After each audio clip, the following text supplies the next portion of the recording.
ذلك الكتاب لا ريب فيه هدى للمتقين السلام عليكم ورحمة الله وبركاته. الحمد لله رب العالمين والصلاة والسلام على نبينا محمد وعلى آله وأصحابه أجمعين أما بعد প্রিয় দর্শক, আপনাদের সবাইকে স্বাগত জানাচ্ছি জীবনের আলো তাফসীরুল কোরআন অনুষ্ঠান থেকে। বরাবরের মতো আজও আমরা সূরা আলে ইমরানের একটি আয়াতের তাফসীর পেশ করব ইনশাআল্লাহ। সেটি হচ্ছে 152তম আয়াত। সূরা আলে ইমরান একটি মাদানী সূরা। আল্লাহ সুবহানাহু ওয়া তাআলা এই আয়াতটিতে উহুদ যুদ্ধের বিপর্যয়ের কারণ নির্দেশ করেছেন এবং তারপর তিনি যে মুসলিমদেরকে সাহায্য করেছিলেন এবং ক্ষমাও প্রদর্শন করেছিলেন সেটিও উঠে এসেছে। মুসলিমদের উহুদ যুদ্ধে বিপর্যয়ের কারণটা এই সূরায় এই আয়াতটিতে বিশ্লেষিত হয়েছে। আসুন তাহলে আমরা দেখি আল্লাহ সুবহানাহু ওয়া তাআলা কি বলছেন। প্রথমে তেলাওয়া। আউযু বিল্লাহি মিনাশ শাইতানির রাজীম। ولقد صدقكم الله وعده إذ تحسونهم بإذنه حتى إذا فشلتم وتنازعتم في الأمر وعصيتم من بعد ما أراكم ما تحبون منكم من يريد الدنيا ومنكم من يريد الآخرة ثم صرفكم عنهم ليبتليكم ولقد عفا عنكم والله ذو فضل على المؤمنين। প্রিয় দর্শক, প্রথমেই পেশ করছি আয়াতের শব্দার্থসমূহ। আল্লাহ সুবহানাহু ওয়া তাআলা বলছেন, ওয়ালাকাদ সাদাকাকুমুল্লাহু, আর অবশ্যই আল্লাহ তোমাদের কাছে তাঁর ওয়াদাকে সত্যে পরিণত করেছেন। সাদাকাকুম মানে তোমাদের কাছে সত্যে পরিণত করেছেন, ওয়াদাহু তাঁর ওয়াদাকে।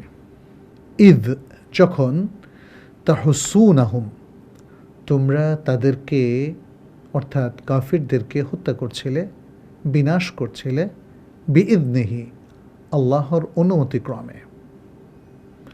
হাত্তা ইযা ফাশিলতুম এমনকি যখন তোমরা ব্যর্থ হয়ে গেলে, ওয়া তানাযাতুম ফিল আমরি এবং রাসূল সাল্লাল্লাহু আলাইহি সাল্লামের নির্দেশের ব্যাপারে তোমরা বিভেদে লিপ্ত হলে।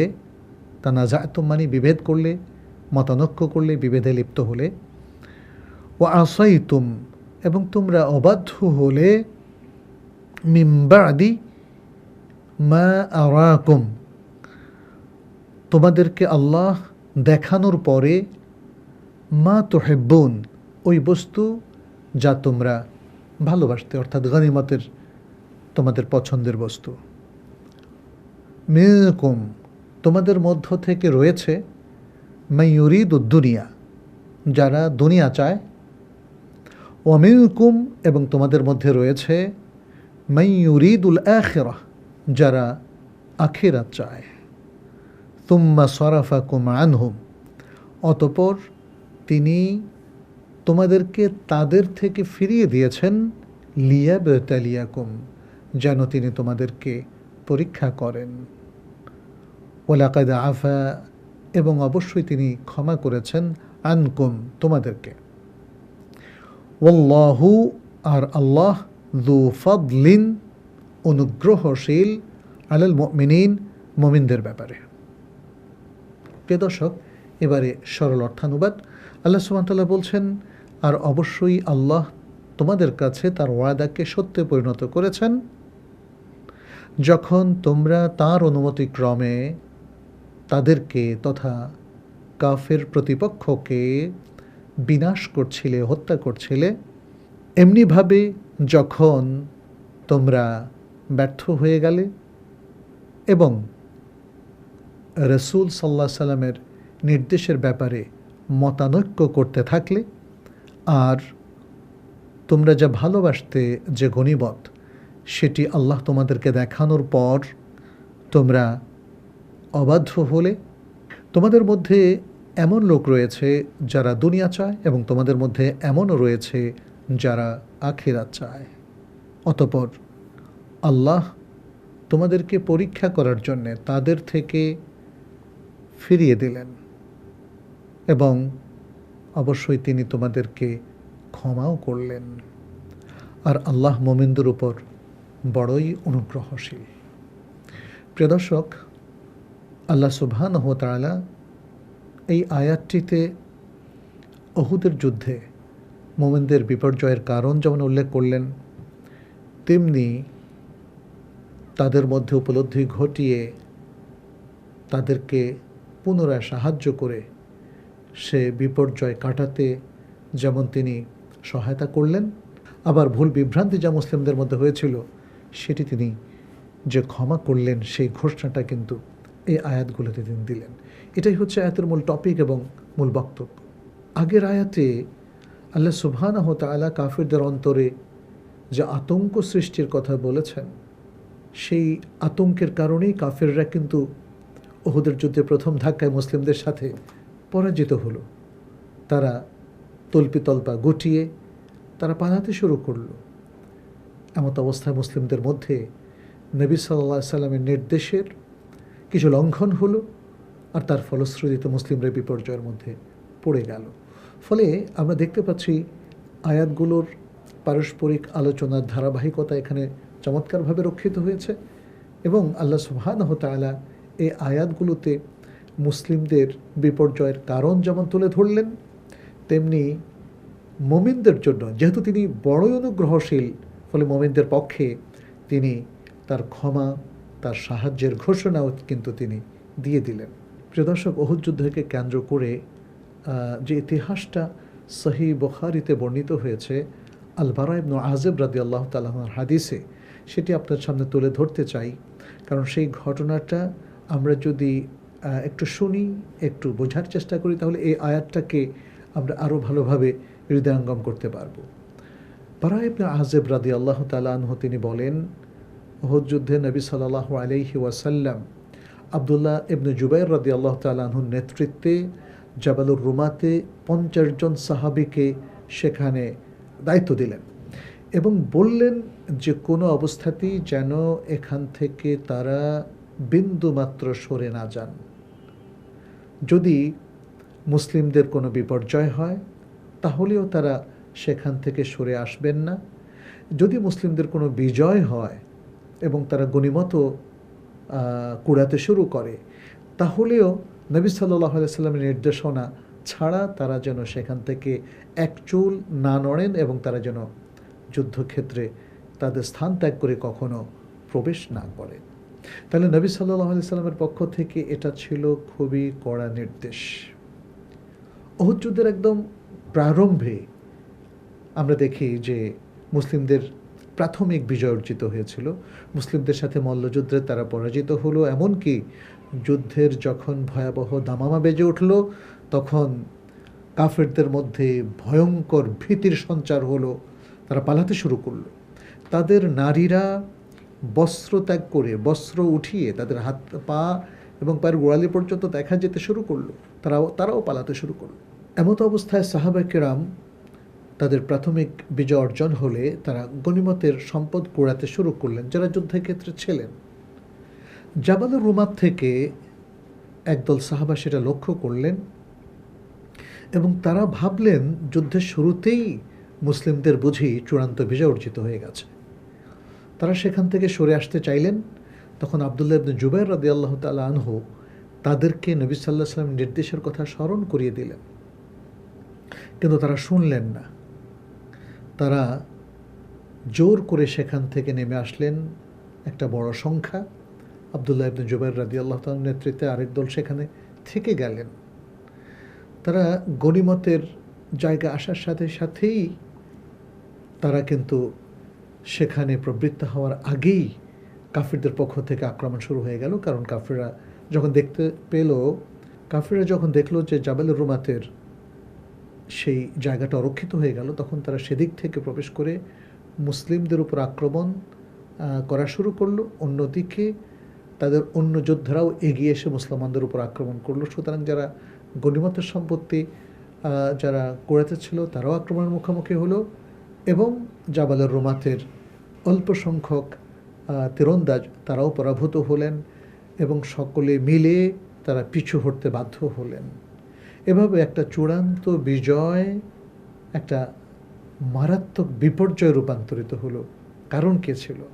কারণ ছিল নবী সাল্লাল্লাহু আলাইহি ওয়াসাল্লামের নির্দেশের লঙ্ঘন, গনিমতের প্রতি তাদের আকাঙ্ক্ষা, এবং দুনিয়ার প্রতি এই আকাঙ্ক্ষার কারণে তারা নবী সাল্লাল্লাহু আলাইহি ওয়াসাল্লামের নির্দেশ লঙ্ঘন করে চলে আসলো। অথচ নবী সাল্লাল্লাহু আলাইহি ওয়াসাল্লাম যে কোনো অবস্থাতেই জাবালুর রুমাতের ওই অংশটা পরিত্যাগ করতে নিষেধ করেছিলেন।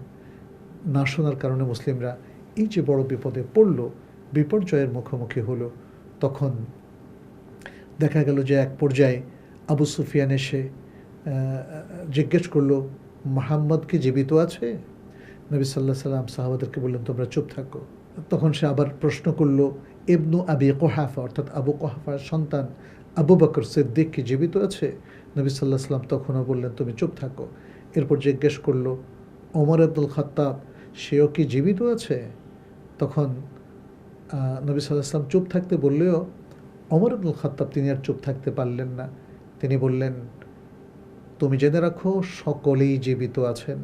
তখন আবু সুফিয়ান বলল যে আজকের দিন আমরা তোমাদের বিরুদ্ধে বদর যুদ্ধের প্রতিশোধ নিলাম, তোমরা এখন তোমাদের সঙ্গীদের কান কাটা নাক কাটা অবস্থায় তাদেরকে পাবে। এরপর সে বলল, হুবাল সম্মানিত হোক। নবী সাল্লাল্লাহু আলাইহি ওয়াসাল্লাম এবার বললেন, তোমরা জবাব দাও। সাহাবা ইকরাম বললেন, কি জবাব দেব? নবী সাল্লাল্লাহু আলাইহি ওয়াসাল্লাম বললেন, বলো যে আল্লাহই হচ্ছেন সুউচ্চ সম্মানিত। তখন সাহাবা ইকরাম সেটা বললেন।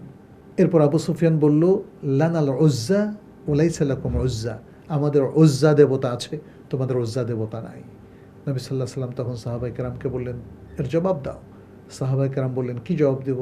নবী সাল্লাল্লাহু আলাইহি ওয়াসাল্লাম বললেন, আল্লাহু মাওলানা, জবাব দাও যে আল্লাহ আমাদের অভিভাবক, ওয়ালা মাওলা লাকুম, তোমাদের কোনো অভিভাবক নেই। এ হলো উহুদ যুদ্ধের ঘটনা। ফলে পরবর্তীতে দেখা যায় আল্লাহ মোমেনদেরকে ক্ষমা করলেন। নবী সাল্লাল্লাহু আলাইহি ওয়াসাল্লামের নেতৃত্বে মোমেনরা বিপর্যয় কাটিয়ে উঠল, এবং উহুদ যুদ্ধের একদম শুরুতে মোমেনদের যেমন বিজয় রচিত হলো, মাঝখানে বিপর্যয় হলো, শেষে আল্লাহ সুবহানাহু ওয়া তাআলার সাহায্য তাদের অর্জিত হলো, আল্লাহ তাদেরকে ক্ষমা করে দিলেন, এবং সেই বিপর্যয় মোমেনরা কাটিয়ে উঠল। এ হলো উহুদ যুদ্ধের ইতিহাস। এই আয়াতটিতে আল্লাহ সুবহানাহু ওয়া তাআলা সেই বিষয়টা এখানে তুলে ধরলেন। আসুন খুব সংক্ষেপে আমরা তাফসীরটা একটু জেনে নেই। আল্লাহ সুবহানাহু ওয়া তাআলা বলছেন, ওয়ালাকাদ সাদাকাকুমুল্লাহু ওয়া'দাহু ইয তাহুসুনাহুম বিইذনিহি। এখানে ইবনু জারির, ইবনু কাসীর এবং আদওয়াউল বায়ানের মুফাসসির শেখ আশ-শানকিতি রাহিমাহুল্লাহ তারা বলেছেন যে আল্লাহ সুবহানাহু ওয়া তাআলা এখানে উহুদ যুদ্ধের দিকে ইঙ্গিত করছেন। বলছেন, ওয়াল্লাহু আযজা ওয়া জাল্লা কাদ আনজাযা লাকুম মা ওয়া'দাকুম বিহি ইয়াওমা উহুদ আইয়ুহাল মুমিনুন। হে মুমিন, আল্লাহ সুবহানাহু ওয়া তাআলা তোমাদের সাথে উহুদ যুদ্ধের দিন যা কিছু ইনজাজ করার, সম্পূর্ণ করার ওয়াদা করেছিলেন তা তিনি করেছেন। সেটা হলো তোমাদেরকে পরিশেষে তোমাদের শত্রুদের উপর তিনি বিজয় দান করলেন, এবং সেটা হলো উহুদ যুদ্ধের একদম শুরুতে সেই বিজয়ের কারণে মুসলিমরা প্রাথমিকভাবে কাফেরদেরকে নিধন করতে পেরেছিল। এরপর কি বললেন, হাত্তা ইদা ফাশিলতুম ওয়া তানাযাতুম ফিল আমর। ইবনু জারির বললেন যে যখন এরপরে নিজেদের মধ্যে ইখতিলাফ শুরু হয়ে গেল এবং মুসলিমরা নবী সাল্লাল্লাহু আলাইহি ওয়াসাল্লামের নির্দেশ লঙ্ঘন করে তারা স্থানচ্যুত হলো, তখনই তাদের বিপর্যয় শুরু হয়ে গেল। এই জন্য আল্লাহ সুবহানাহু ওয়া তাআলা বলছেন, হাত্তা ইদা ফাশিলতুম, এমনকি তোমরা ব্যর্থ হয়ে গেলে, ওয়া তানাযাতুম ফিল আমর, এবং নবীর নির্দেশের ক্ষেত্রে তোমরা কিন্তু মতানৈক্য করলে, ওয়া আসাইতুম, তোমরা অবাধ্য হয়ে গেলে। অবাধ্য হয়ে গেলে কীভাবে? মিন বা'দি মা আরাকুম মা তুহিব্বুনা, মিনাল গানায়েম, যে গনিমতকে তোমরা ভালোবাসতে, যে তৎকালীন যুগে যুদ্ধে গনিমতটা একটা খুবই মানুষের কাছে আকাঙ্ক্ষিত বস্তু ছিল। ফলে গনিমত যখন তোমরা লক্ষ্য করে ছুটাছুটি শুরু করলে, নবীর নির্দেশের অবাধ্যতা করলে, তখনই কিন্তু এই বিপর্যয়টা তৈরি হয়ে গেল। আল্লাহ সুবহানাহু ওয়া তাআলা এখানে সেটি তুলে ধরলেন এবং তারপর বললেন, মিনকুম মান ইউরিদুদ দুনিয়া ওয়া মিনকুম মান ইউরিদুল আখিরাহ। তোমাদের মধ্যে একদল মানুষ যারা দুনিয়া চায়। কারা? যারা জাবাল রুমাতের মধ্যে ছিল, তারপর গনিমতের সন্ধানে তারা ছুটে চলে গেল, ওই স্থান থেকে চ্যুত হলো, তারা দুনিয়া চায়। অমিনকুম মান ইউরিদুল আখিরাহ, এবং যারা জাবাল রুমাতের মধ্যে ছিল একদল মানুষ যারা গনিমতের জন্য তারা স্থানচ্যুত হয় নাই, বরং নবী সাল্লাল্লাহু আলাইহি ওয়াসাল্লামের নির্দেশ তারা মেনে সে জায়গায় তারা বরকরার ছিল। তাহলে তাদের কথাই বলছেন অমিনকুম মান ইউরিদুল আখিরাহ, তোমাদের মধ্যে যারা আখিরাত চায়। এরপর বলছেন তুম্মা সরাফাকুম আনহুম লিয়াবতালিয়াকুম। যখন রুমাতদের একদল মানুষ সেখান থেকে সরে গেল, তারা আল্লাহ রাসূল সাল্লাল্লাহু আলাইহি ওয়াসাল্লামের আনুগত্য থেকেও সরে গেল এবং অবাধ্যতায় নিমজ্জিত হলো, তখন তাদের অন্তর দুনিয়ার প্রতি আগ্রহী হয়ে গেল। আল্লাহ সুবহানাহু ওয়া তাআলা বললেন তুম্মা সরাফাকুম আনহুম লিয়াবতালিয়াকুম, সেই তীরন্দাজদের থেকে তোমাদেরকে সরিয়ে নিয়ে আসলেন যেন তোমাদেরকে পরীক্ষা করতে পারেন। তো যারা দুনিয়াদার হলো তারা পরীক্ষায় বিজয়ী হতে পারে নাই, আর যারা দুনিয়াদার না হয়ে আল্লাহ রাসূল সাল্লাল্লাহু আলাইহি ওয়াসাল্লামের নির্দেশ মেনে নিজের জায়গা ছিল, তারা পরীক্ষা উত্তীর্ণ হলো। সে কথাটাই বললেন আল্লাহ, এর মধ্যে তাদের মধ্যে পার্থক্য সূচনা করতে চেয়েছিলেন। ওয়ালাকাদ আফা আনকুম, এরপর আল্লাহ সুবহানাহু ওয়া তাআলা বলছেন, এরপর আল্লাহ সুবহানাহু ওয়া তাআলা যেহেতু সবার মধ্যে একটা আফসোস কাজ করছিল, যারা ভুল করেছে তারাও তো আল্লাহর কাছে ক্ষমা চেয়েছে, ফলে আল্লাহ তাআলা তাদেরকে ক্ষমা করে দিলেন। ওয়াল্লাহু যু ফাদলিন আলাল মুমিনিন, আর আল্লাহ মুমিনদেরকে অনুগ্রহ করে থাকেন, তিনি মুমিনদের প্রতি অনুগ্রহশীল, ফলে স্বাভাবিকভাবে তিনি মুমিনদেরকে ক্ষমা করেন। তাহলে এ হলো আয়াতের সংক্ষিপ্ত তাফসীর এবং বক্তব্য। আমরা এবার আপনাদের সামনে, প্রিয় দর্শক, আয়াতের শিক্ষাগুলো খুবই সংক্ষেপে তুলে ধরব। মুমিনদের জন্য প্রথম শিক্ষা হলো যে তাদের নেতার আদেশ বাস্তবায়নটা খুব জরুরি।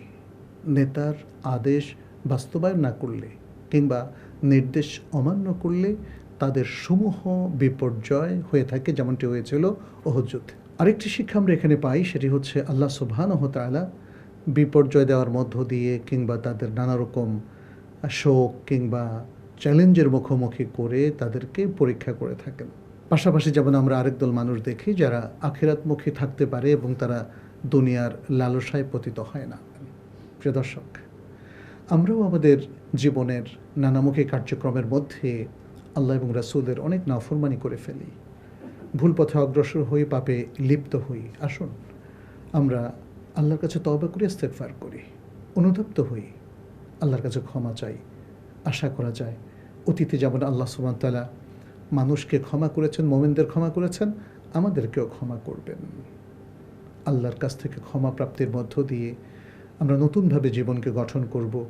আমরা মুসলিম উম্মার জন্য কাজ করব, ইসলামের জন্য কাজ করব, নিজেদের জীবনকে সুন্দর করব। আল্লাহ আমাদেরকে তৌফিক দান করুন। আজকে এ পর্যন্ত বলেই আমরা শেষ করছি। হাদা সাল্লাল্লাহু সাল্লাম আলা নবিয়িনা মুহাম্মদ ওয়া আলা আলিহি ওয়া আসহাবিহি আজমাইন। আসসালামু আলাইকুম ওয়া রাহমাতুল্লাহি ওয়া বারাকাতুহু। ذلك الكتاب لا ريب فيه هدى للمتقين